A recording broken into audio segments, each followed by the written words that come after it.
You often hear in television that people say, and now somebody who needs no introduction. I'm not going to say that now. I'm going to say, and now somebody who has demanded no introduction. Let me introduce you to Madi Sharma. A woman is like a tea bag. She doesn't know her own strength until she's dropped in hot water.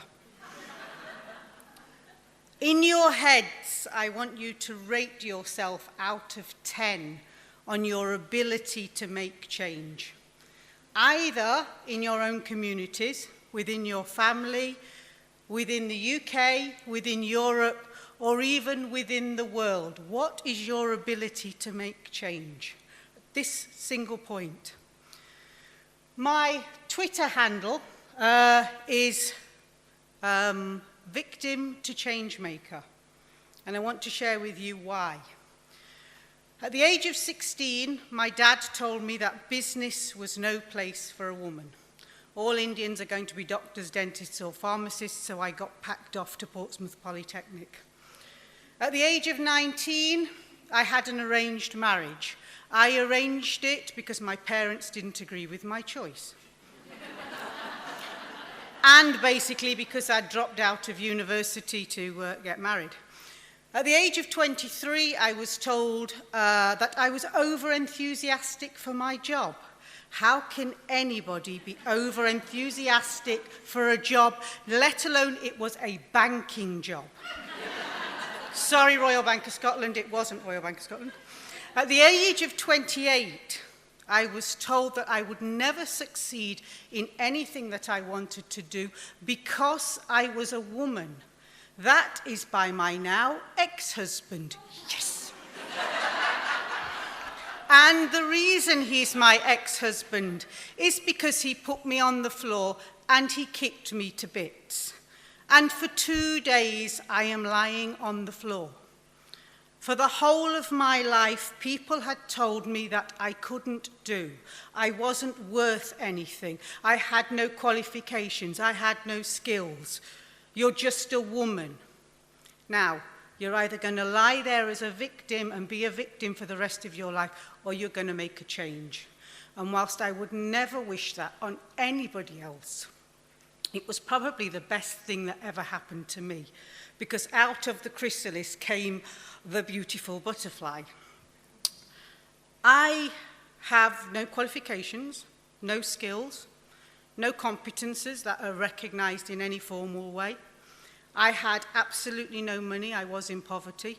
I had 2 children, so I was a single parent also. I'm Asian, I'm female. As somebody said earlier, doesn't get any worse than this. Apart from you're also a survivor of domestic violence and you have absolutely no confidence whatsoever. And I started making samosas in my kitchen at home. And I made 4 because that's all I had the money for. And you go out and you sell those 4. And you bring the money back in and you make 8. And you make 16 and 32 and 64. Until 8 years later, we were manufacturing 10,000 products a week. We went from my kitchen at home to 2 factories, both in regeneration areas. We went from just me to 35 staff, every single one of my staff long-term unemployed. Because they were like me. They had been written off by society and were on the scrap heap. And yet they were the most talented people that I could ever have wished to work for me. I have never, ever employed anybody on a CV. I don't care what qualifications people have got or skills. I just want people who want to work. I am actively campaigning at the minute to remove the words experience required from job adverts. It's discriminatory to women and it's discriminatory to young people. People who want to work should be given a job, and it's a shame that we are not valuing our human capital.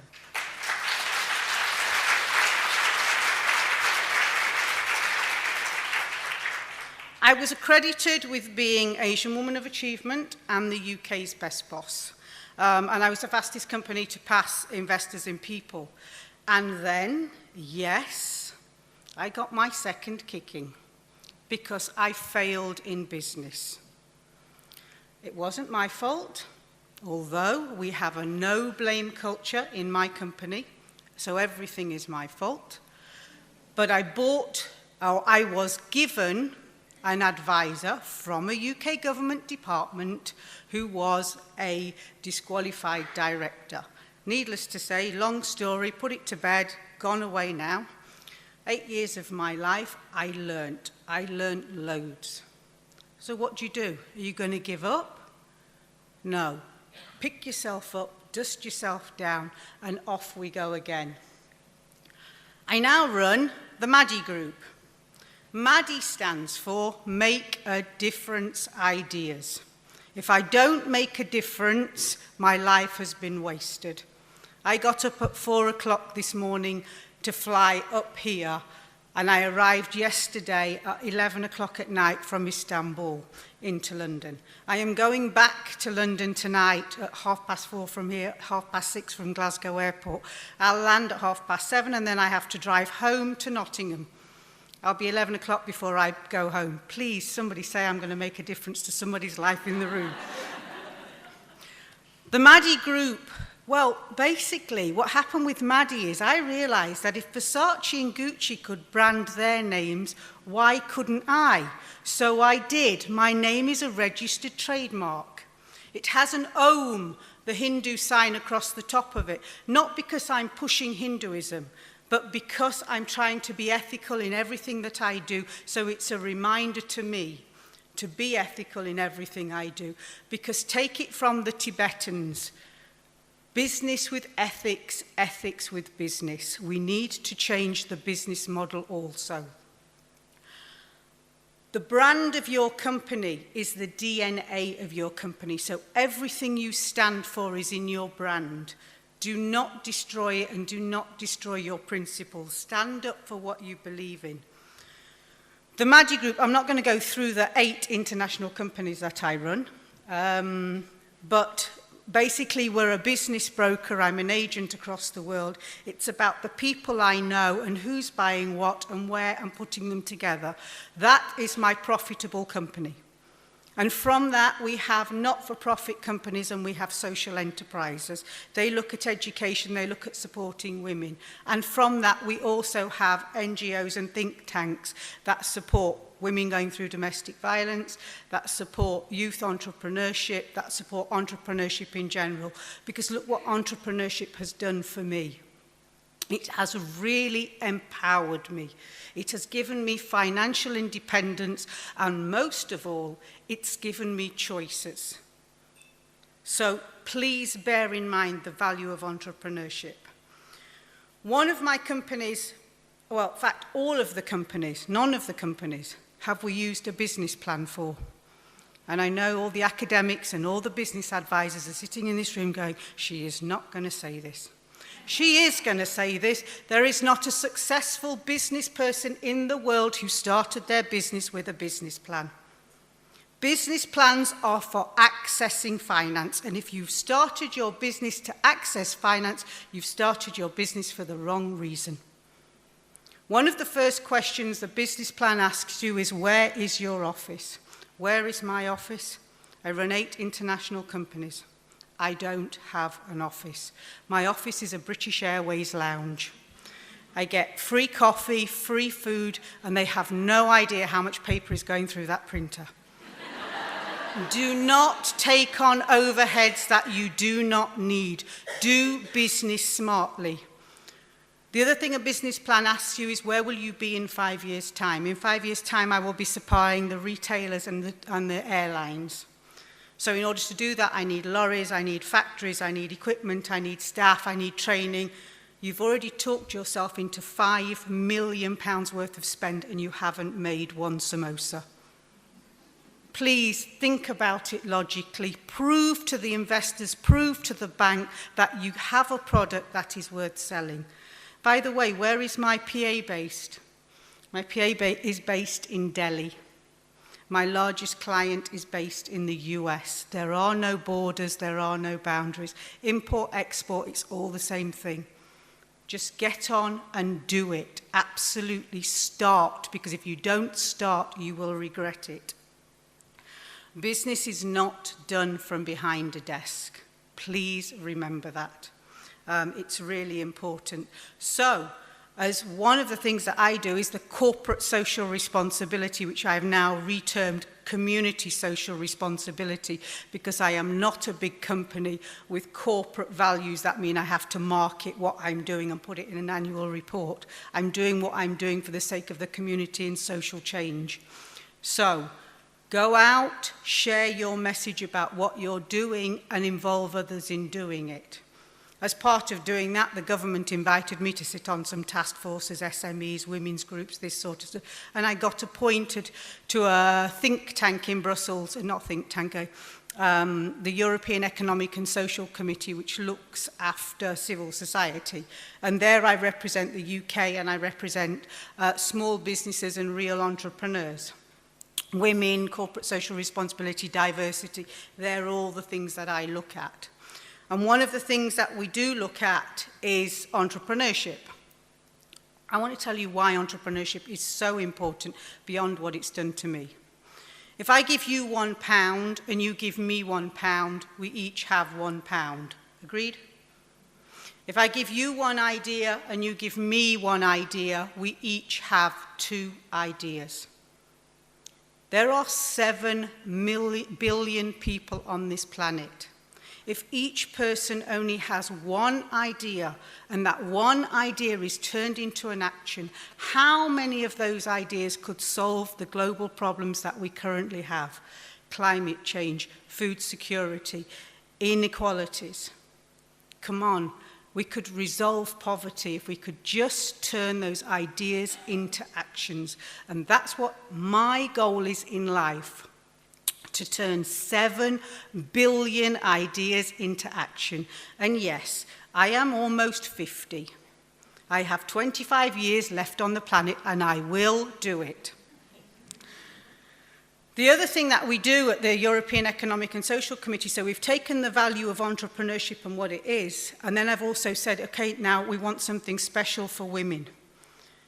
We want women to be considered at least as valuable entrepreneurs, but not just because we're women, but because, exactly as Julie has already said, because it's an economic imperative. Have you got the other slide? Okay, so we wrote a document on the economic imperative of female entrepreneurs, and we asked for 4 things. Now, surprisingly, you're going to think, we've already heard those 4 things. Yes, they're the exact same things that were put into the US in 1988, which doubled the number of female entrepreneurs across 10 years. Can we have them in the European Union? No, because we're not going to do any more policy, even if we know it makes a difference. We're asking for 4 pieces of policy. 1, within the Ministry of Economy, because business is about economy. Whether it's business with men or business with women, it's about the economy. And we want a minister for women business ownerships within that ministry. Why? Here, let me give you an example. There are 900 people in the European Commission who look after enterprise and industry. 10 of those 900 people look after SMEs, small to medium-sized enterprises.